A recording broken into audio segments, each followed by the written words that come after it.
Cannabis Miramichi.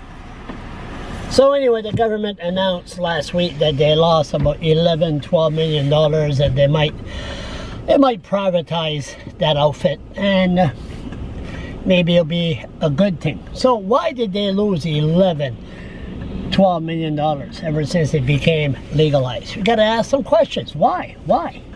Well, one point is there was a huge lineup. I remember I was here when it opened. History.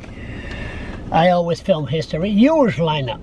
Well, there's no lineup there. It's not now. It's Friday. There's nobody there.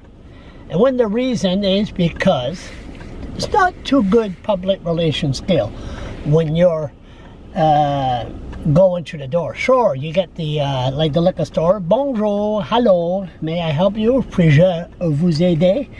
But then you're met by the WWE. You're met by a tall guy, and he's like the intimidator, just looking at you, and sort of like make my day, you know. Who wants to be intimidated?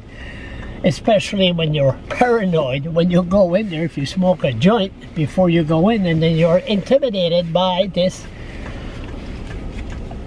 former wrestler of the WWF. You see, it's all the business of marijuana is that you go to a drug dealer. Okay, drug dealer appreciate the customer. There's no intimidation there. Well, of course they have a loaded 38 under their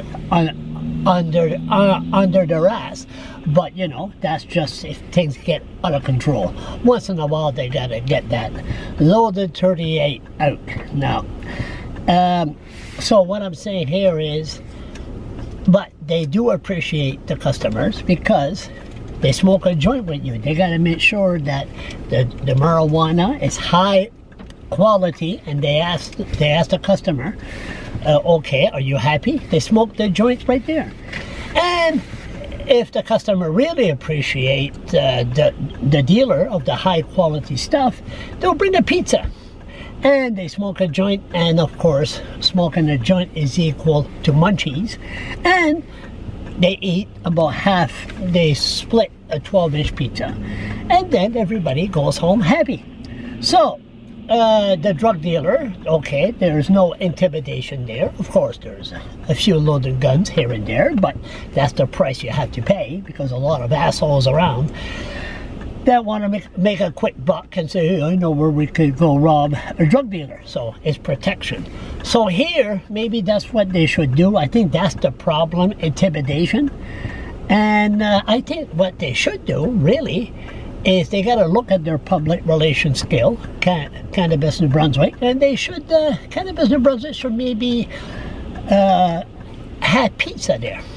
You know, once a customer buys a certain amount of dope, and then they could go home with a slice of pizza, and once they smoke their marijuana, they could enjoy their munchies, except to have to be met at the door by the WWF.